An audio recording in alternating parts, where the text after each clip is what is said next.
Hello बच्चों, कैसे आप लोग? सब कुछ ठीक ठाक? तो चलें स्टार्ट करते हैं आइसोमरिज्म का लेक्चर 25। और सीखना क्या है? Conformational isomer. लास्ट क्लास में क्या सीख रहे थे हम लोग? Stability of cyclic alkane. उसी को आज आगे बढ़ाएंगे, है ना? तो चलें, स्टेबिलिटी में क्या सीखे थे कल हम लोग? Stability of cycloalkene. और कल हम लोग डिस्कस कर चुके हैं और एक्सपेरिमेंटली प्रूव भी कर चुके हैं कि साइक्लोप्रोपेन सबसे लेस स्टेबल है, उससे ज़्यादा स्टेबल साइक्लोब्यूटेन, और साइक्लोब्यूटेन से ज़्यादा स्टेबल साइक्लोपेंटेन, और साइक्लोपेंटेन से बहुत ज़्यादा स्टेबल साइक्लोहेक्सेन। और बड़ा इंपॉर्टेंट पॉइंट ये क्या था कि ये स्ट्रेन फ्री मॉलिक्यूल्स है, ये स्ट्रेन फ्री मॉलिक्यूल्स है।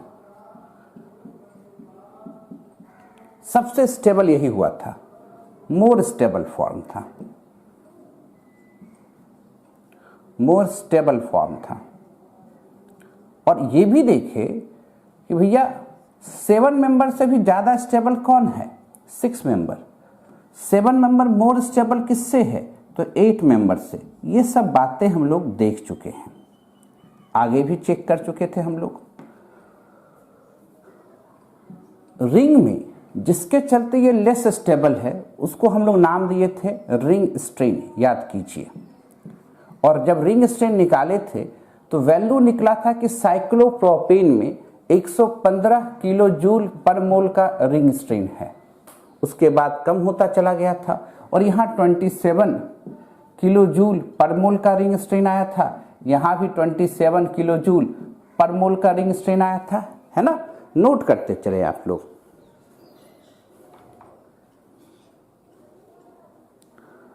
ठीक है। और साइक्लोब्यूटेन में कितना आया था? 109 किलो जूल पर मोल का। अब हमको थियोरेटिकल वे में ये पढ़ाना है कि जो रिंग स्ट्रेन है इसमें कौन कौन सा स्ट्रेन हम लोग काउंट करते हैं। तो जो काउंट करते हैं उसमें पहला आता है एंगल स्ट्रेन, दूसरा जो आता है वो है टॉर्सनल स्ट्रेन, और तीसरा जो मेन चीज है वो है आपको स्टेरिक स्ट्रेन। क्लियर? इसको मिलाकर होगा रिंग स्ट्रेन। टॉर्सनल स्ट्रेन में हम सिखाएंगे आपको न्यूमैन प्रोजेक्शन, कैसे साइक्लिक अल्केन का न्यूमैन प्रोजेक्शन लिखा जाता है। क्लियर है? अच्छा, अभी आप क्या सीखे कि सबसे स्टेबल रिंग कौन सा हो गया? 6 मेंबर। कभी भी मौका लगेगा किसी रिएक्शन में कि 3rd मेंबर 4th मेंबर होना चाहेगा तो होगा कि नहीं होगा? आराम से होगा, क्योंकि इससे ज्यादा स्टेबल कौन है? ये है। अब इसी सब बातों को हमको थियोरेटिकल वे में समझाना है कि कैसे साइक्लोहेक्सेन सबसे मोर स्टेबल हो गया और सबसे लेस स्टेबल कौन हो गया? साइक्लोप्रोपेन हो गया। तो चलिए स्टार्ट करते हैं। एक बार नोट कर लीजिए, स्क्रीनशॉट ले लीजिए आप लोग। ठीक है। हेडिंग दीजिएगा एंगल स्ट्रेन। हेडिंग क्या लगाइएगा? Angle strain.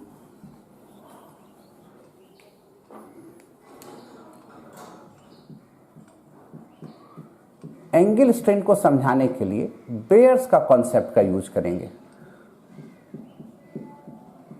Bears strain theory. Bears साहब जो थे वो जर्मन केमिस्ट थे, और उनका क्या मानना था, पहले क्या उन्होंने एज्यूम किया उसको आप समझ जाइए। उनका एक एजम्पशन था कि जितने भी मॉलिक्यूल्स को मान के चले थे वो प्लेनर था, जबकि हकीकत में ऐसा है नहीं। इसीलिए तो हमने कहा कि उन्होंने एज्यूम किया था कि जो साइक्लोएल्केन है वो प्लेनर है। अब ये प्लेनर है तो अगर हम साइक्लोप्रोपेन को माने ये planar molecules, cyclobutane planar molecules, cyclopentane planar molecules, है ना? और साइक्लोप्रोपेन में ये जो बॉन्ड एंगल है वो 60 डिग्री, ताकि सभी एंगल बराबर होंगे इसमें तो। और यहां मान के चलेंगे 90 डिग्री। हकीकत में साइक्लोब्यूटेन का एंगल 90 डिग्री नहीं होगा, प्लेनर नहीं होगा, पर एज्यूम कर रहे हैं, यहां 108 डिग्री हो जाएगा। अब एंगल स्ट्रेन कैसे काउंट करते हैं ये ध्यान दीजिएगा। इसकी हाइब्रिडाइजेशन क्या है हर एक कार्बन का, तो आप कहेगा sp3, हर एक जगह sp3 है, और sp3 होने के चलते ये तो टेट्राहेड्रल होगा, और टेट्राहेड्रल का जो नॉर्मल बॉन्ड एंगल होता है वो होता है 109 डिग्री 28 मिनट। समझिएगा क्या कहना चाहते हैं, ये रहना चाहता है 109 डिग्री 28 मिनट पर, इस तरह से रहना चाहता है, कितने 109 डिग्री 28 मिनट पर ऐसे रहना चाहता है। आप जबरदस्ती इसको 60 डिग्री पर फोल्ड किए हैं। जब आप इसको 60 डिग्री पर लाइएगा तो भैया ये बताओ यहां पर जो दो बॉन्ड पेयर हैं वो जबरदस्ती एक दूसरे के नजदीक आएंगे। जब नजदीक आएंगे तो दोनों के बीच में क्या लगेगा, स्ट्रेन लगेगा, तनाव लगेगा। एंगल के घटाने से स्ट्रेन लग रहा है, इसलिए इसका नाम पड़ जाता है एंगल स्ट्रेन। ये जो रिपल्सिव फोर्स किसके चलते जनरेट हुआ, एंगल के घटाने के चलते जनरेट हुआ, इसलिए नाम पड़ गया एंगल स्ट्रेन। अब जरा जो डी निकालते हैं, जो एंगल स्ट्रेन है, वो हकीकत में निकालते कैसे हैं, 109 degree 28 minute minus alpha. Alpha क्या हुआ, इनर बॉन्ड एंगल हो गया, इनर एंगल हो गया, इनर बॉन्ड एंगल भी लिख सकते हैं। क्लियर। अगर इसको हम लोग पुट करें यहां पर तो हमें दिखता क्या है कि मान लो 28 मिनट को हटा देते हैं तो मोटा मोटी 49/2 यानी 24.5 डिग्री के आसपास का कहानी नजर आ रहा है। क्या, कौन सा, तो एंगल स्ट्रेन का। यहां भी यही चीज होगा। अगर हम लोग इसको मानते कि ये 109 डिग्री 28 मिनट पर रहना चाहता है, पर हकीकत में है कितना, 90 डिग्री पर।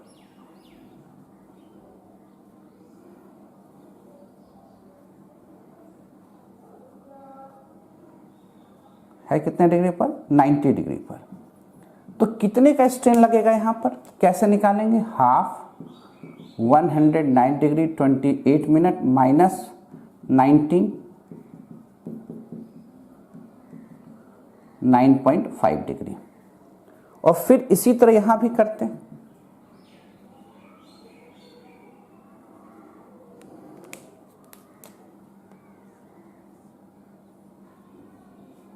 और यहां कितना है, 108 डिग्री का।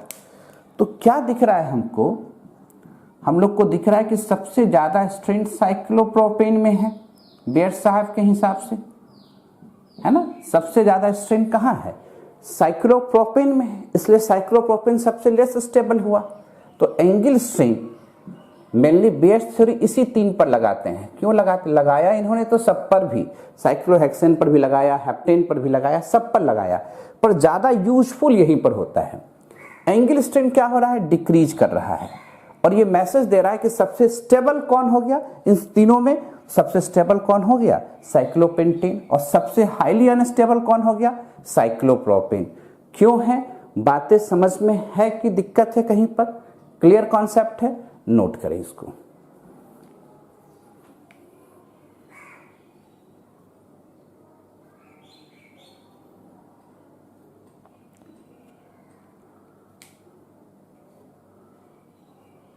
लिख लिया आपने।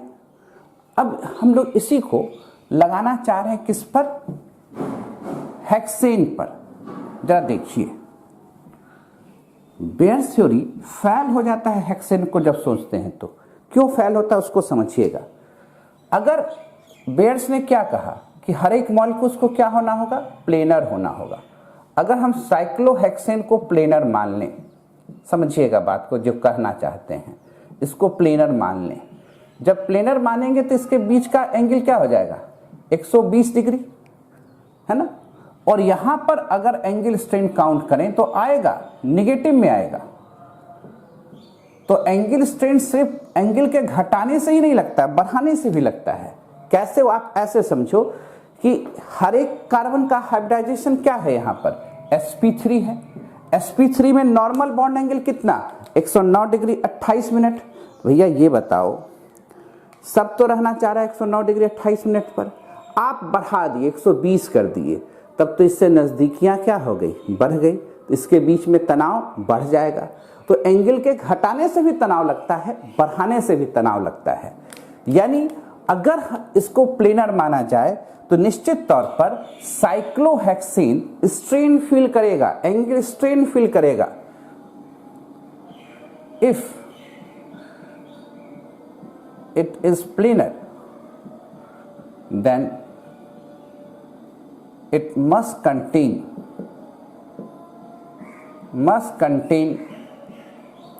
Angle strain.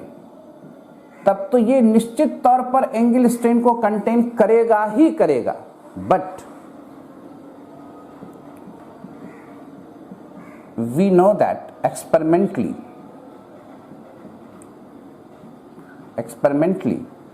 it is strain free molecules।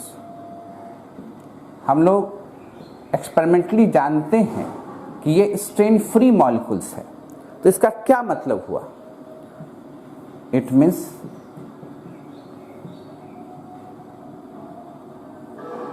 it must present in different form। इसका मतलब हुआ ये निश्चित तौर पर डिफरेंट फॉर्म में एग्जिस्ट करेगा।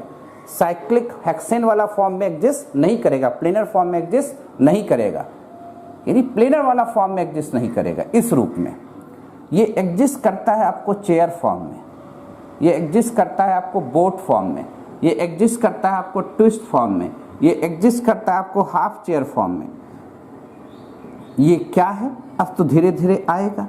ये बात तो निकल के आ गया कि अगर इसको हम प्लेनर इस रूप में मानते तो निश्चित तौर पर एंगल स्ट्रेन लगता है ना। बेयर्स का मानना क्या था? हर एक मॉलिक्यूल उन्होंने प्लेनर माना था। हकीकत में साइक्लोहेक्सेन प्लेनर नहीं रहेगा, इस फॉर्म में एग्जिस्ट नहीं करेगा। ये कैसे प्रूव हो रहा है? क्योंकि एक्सपेरिमेंटली हम लोग जान चुके हैं साइक्लोहेक्सेन स्ट्रेन फ्री मॉलिक्यूल्स है। अगर हमको इस रूप में इसको रखेंगे तो कुछ ना कुछ तो स्ट्रेन लगेगा ही, है ना। इसलिए ये निश्चित तौर पर दूसरे फॉर्म में एग्जिस्ट करता है। तो किस फॉर्म में एग्जिस्ट करेगा? Chair, boat, twist, half chair. वो क्या होता है? धीरे धीरे आगे आएगा। पहले नोट करें। तो अब हम लोग टॉर्सनल स्ट्रेन की चर्चा करें। लिख लिए? अब चले हम लोग टॉर्सनल स्ट्रेन की तरफ। टॉर्सनल स्ट्रेन की तरफ हम लोग मूव करते हैं। सीखना है साइक्लोप्रोपेन का न्यूमैन प्रोजेक्शन।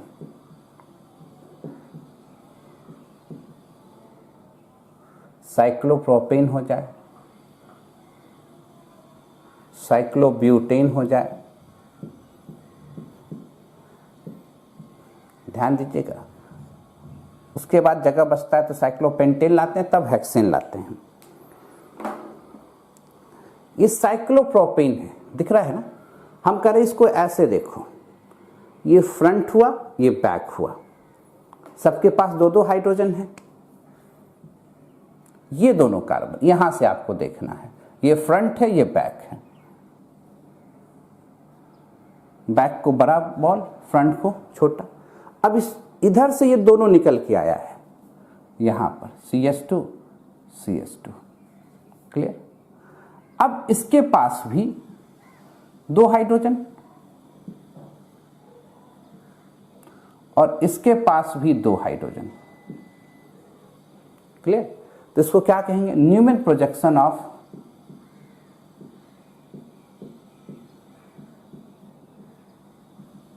Newman projection. किसका न्यूमैन प्रोजेक्शन कहेंगे? साइक्लोप्रोपेन का।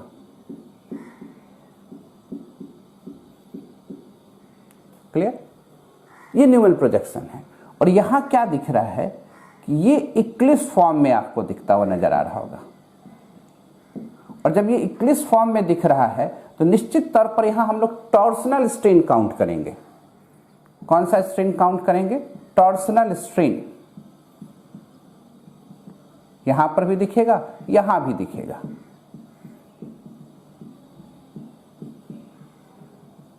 क्लियर? एंगल स्ट्रेन तो दिख ही रहा था, साथ साथ टॉर्सनल स्ट्रेन भी दिख रहा था। ओवरलैपिंग में बताते तो ओवरलैपिंग भी बेंट होता है, वो भी एक फैक्टर होता है, पर उस पर चर्चा नहीं कर रहे हैं, एकदम सिंपल वे में जा रहे हैं। अब देखिए कि साइक्लोब्यूटेन का जो एंगल हम लोग 90 डिग्री मानते थे, हकीकत में ये 90 डिग्री नहीं होगा, होगा 88। और इसको जो प्लेनर मान के चल रहे थे वो प्लेनर नहीं होके थोड़ा सा बेंट होगा। कैसा होगा सब दिखा देते हैं, पहले बॉल स्टिक लगा लेते हैं तो दिखा देते हैं आपको।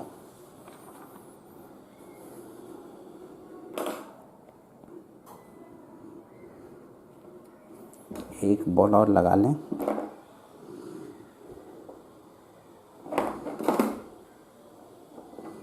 देखिएगा ये साइक्लो ब्यूटेन है, दिख रहा है प्लेनर है, पर पकड़ेंगे तो देखो क्या होगा, ये नीचे आ गया है। इस कार्बन के बीच में 25 डिग्री का एंगल बनता है, ध्यान दीजिएगा। अब इसको बोर्ड पर ले जाना चाह रहे हैं, क्लियर है ना, इसको बोर्ड पर ले जाना चाह रहे हैं तो बोर्ड पर ले जाएंगे तो ये बैक हुआ, आप यहां से देखिए ये फ्रंट हुआ, फ्रंट से बैक से,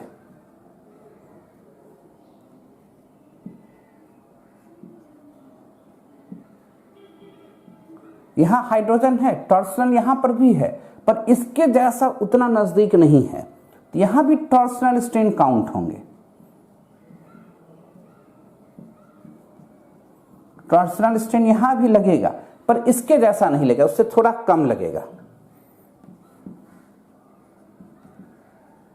लेस देन साइक्लोप्रोपेन, है ना, इस तरह से। और हकीकत में ये जो स्ट्रक्चर आप देखोगे इस तरह से हल्का सा विंड होता हुआ नजर आएगा, ऐसा स्ट्रक्चर होता है।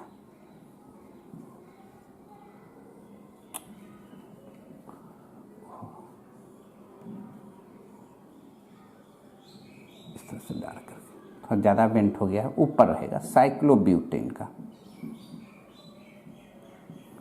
क्लियर।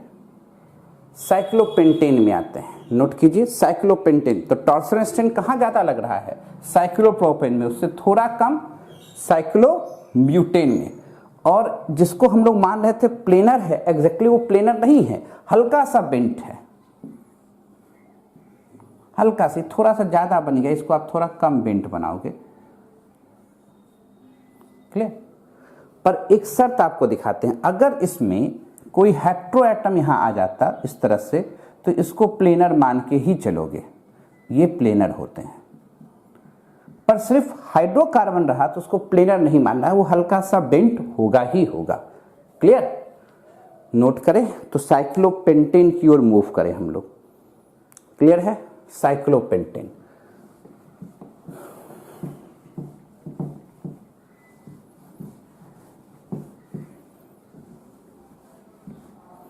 डाउट कहीं पर, साइक्लोपेंटेन में आते हैं,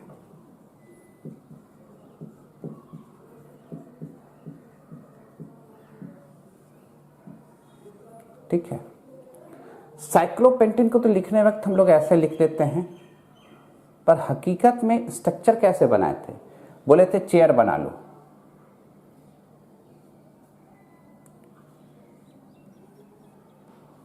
चेयर हो गया, बोले थे कि एक को हटा दो चेयर को और ऐसे जोड़ दो, ये स्ट्रक्चर हो जाता है साइक्लोपेंटेन का।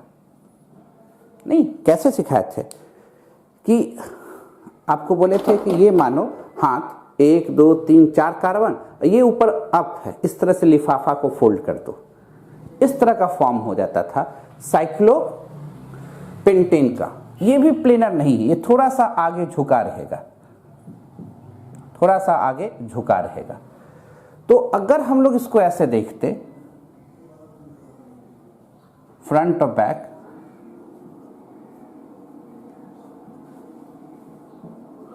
तो क्या दिखता हम लोग को,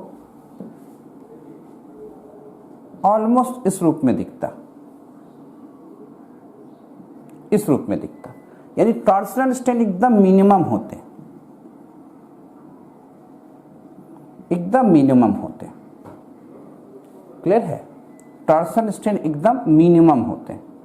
ये फॉर्म होता है आपको साइक्लोपेंटेन का। इसको आप ऐसे भी लिख सकते थे, किताब सब में देखोगे ना, हल्का सा बेंड करके ऐसे दिखा देगा, ऐसे भी दिखा देगा, इसी फॉर्म को उलट के रख देगा। ठीक है, डाउट कहीं पर? तो अब डिटेल से पढ़ना क्या है, साइक्लोहेक्सेन। तो टॉर्सनल स्ट्रेन भी क्या दिख रहा है, जिस तरह से एंगल स्ट्रेन साइक्लोपेंटेन में आके कम हो गया, उसी तरह टॉर्सनल स्ट्रेन भी साइक्लोपेंटेन में आके कम हो गया।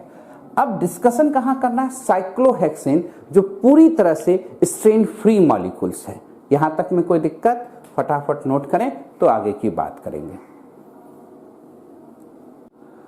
साइक्लोहेक्सेन सबसे ज्यादा हम लोग को डिस्कशन इसी पर करना है, साइक्लोहेक्सेन पर।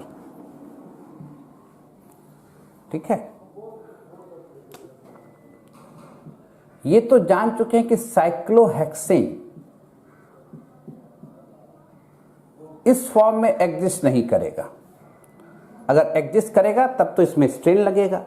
तो सबसे मोर स्टेबल फॉर्म जो साइक्लोहेक्सेन का होता है वो होता है चेयर। अब चेयर बनाते कैसे हैं, देखते कैसे, उस पर कहानी होगी। चेयर कैसे बनाते हैं,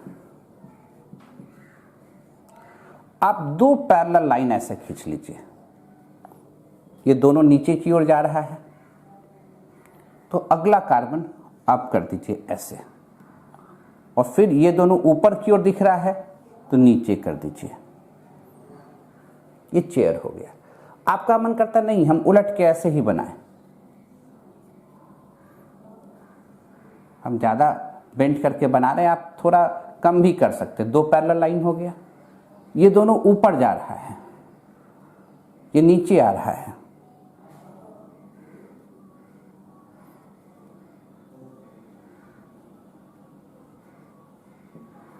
ऐसे बना दीजिए, ऐसे भी चेयर बना सकते हैं। क्लियर? ये कार्बन है 1 2 3। चेयर फॉर्म को देखना है हमको कैसे क्या होता है। थोड़ा स्लाइटली ऐसे भी बेंड करते हैं, फिर ऊपर फिर नीचे, ऐसे भी लिख सकते थे, थोड़ा ऐसे भी लिखते,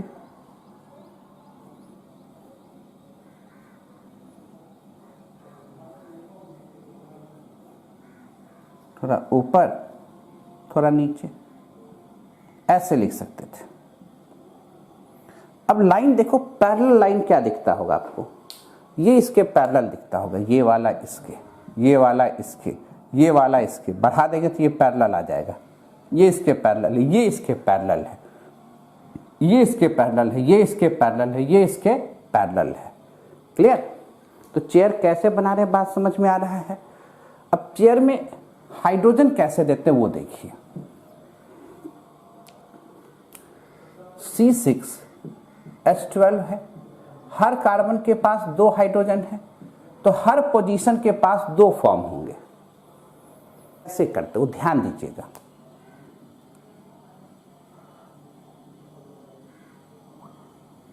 अब इस पोजीशन को पकड़िएगा,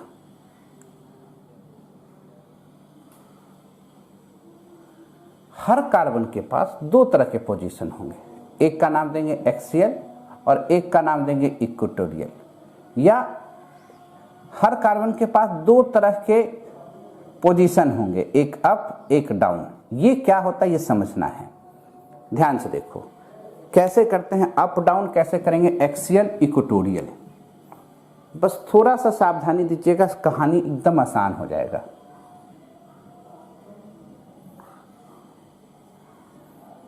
ठीक है, ये देखो जहां पर आप खड़े हैं वहां से ऊपर चल जाओ, ऊपर चल जाओ, इस पोजीशन को अप कहोगे, नीचे आ जाओ डाउन कहोगे, ऊपर चल जाओ अप कहोगे, नीचे आ जाओ डाउन कहोगे, ऊपर चल जाओ अप कहोगे, नीचे आ जाओ डाउन कहोगे। कोई दिक्कत? अच्छा ये बताओ,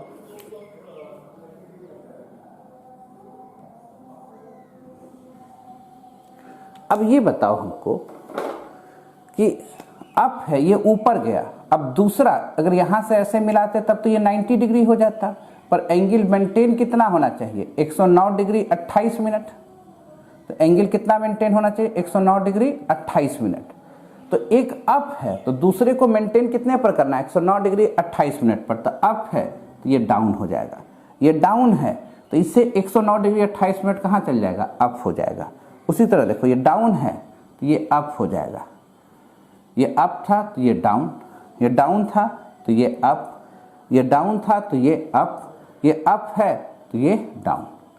अब यहाँ वाला पोजीशन को ध्यान दीजिएगा, ये जो V बना है इस V के तरफ कर दीजिए, ये डाउन है तो ये अप, ये जो V बना है इसको इधर कर दीजिए, अप है तो डाउन। कैसे लिखते समझ में आ रहा है बात? बोला सर एक बार फिर से, मतलब जरूर ध्यान दो।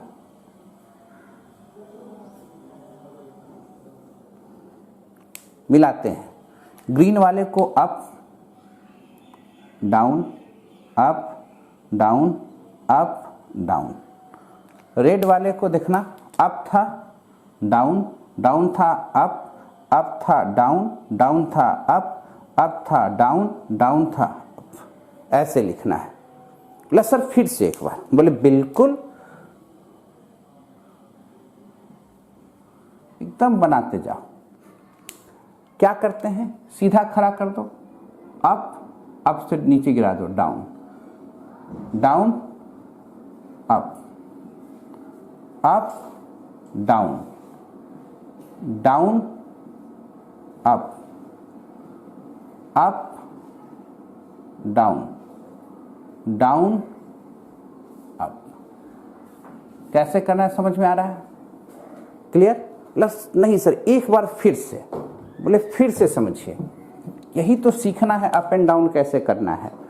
ये एक बार समझ में आ गया, कहानी हमेशा आसान कीजिए। तो सर बोले अब देखो क्या करो, जहां खड़ा हो उसे एकदम रेखा ऊपर खींच दो, नीचे उतार दो, ऊपर नीचे ऊपर नीचे। इतना करने में कोई दिक्कत नहीं सर।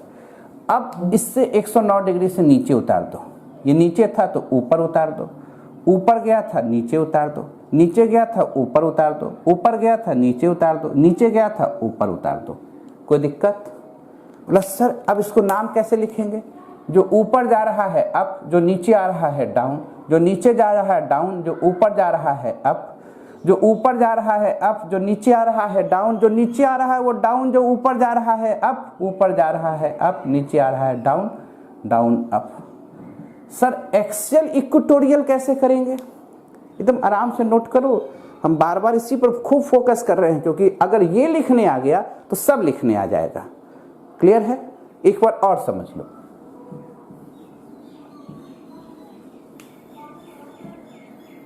एक बार और समझ लो।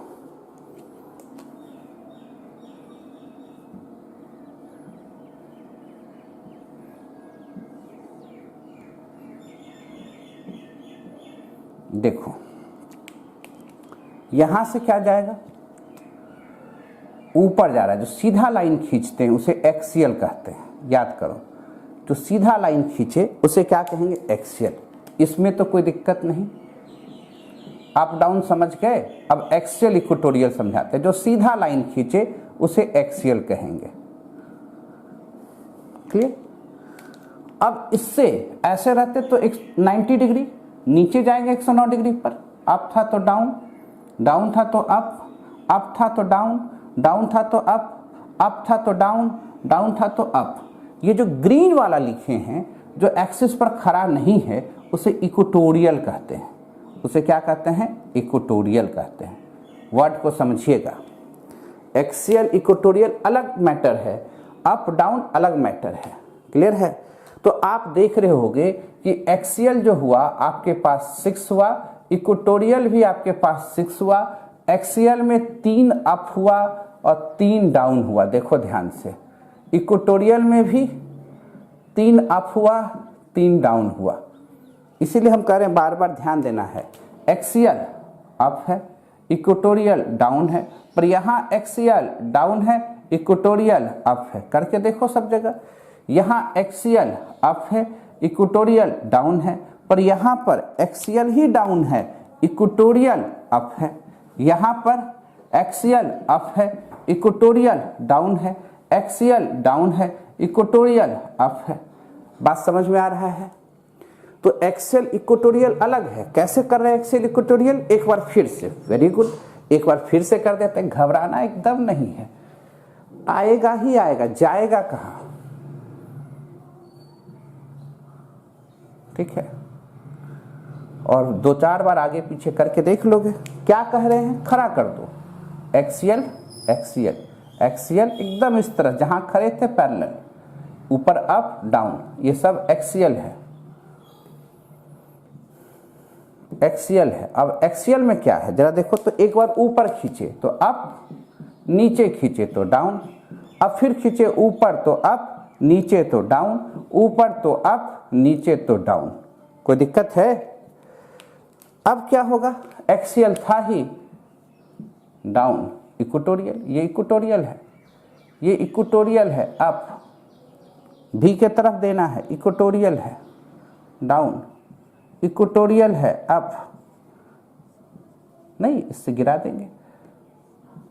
अब ध्यान दीजिएगा, आपको ये इक्वेटोरियल इससे पैरेलल दिखेगा, ये इससे पैरेलल दिखेगा, ये इससे पैरेलल दिखेगा। क्लियर है? एक बार एकदम फाइनल पिक्चर बना देते हैं। तब आज हम लोग इतने रखेंगे, तब अब लास्ट क्लास खाली axial, equatorial, chair, boat, stability सब कहानी करके खत्म कर देने का काम रहेगा। देखो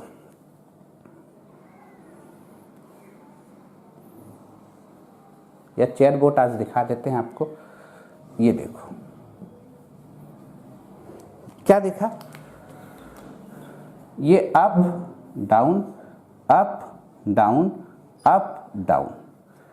अगर इसको 1 देखोगे, ये ऊपर जा रहा है, ये नीचे जा रहा है, ये नीचे है, ये ऊपर है, ये नीचे है, ये ऊपर है, सब पैरेलल होगा।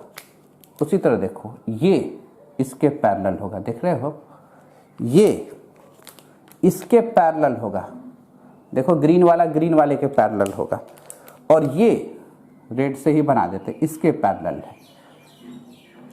दिखा? एक्सियल इक्वेटोरियल तो कर ही सकते हो। अब इसमें एक कहानी और जोड़ते हैं।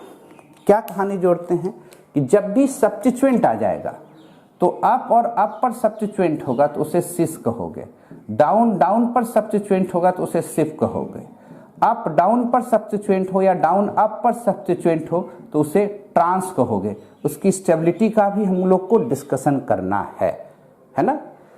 कोई दिक्कत वाली बात? पहले एक बार नोट करो।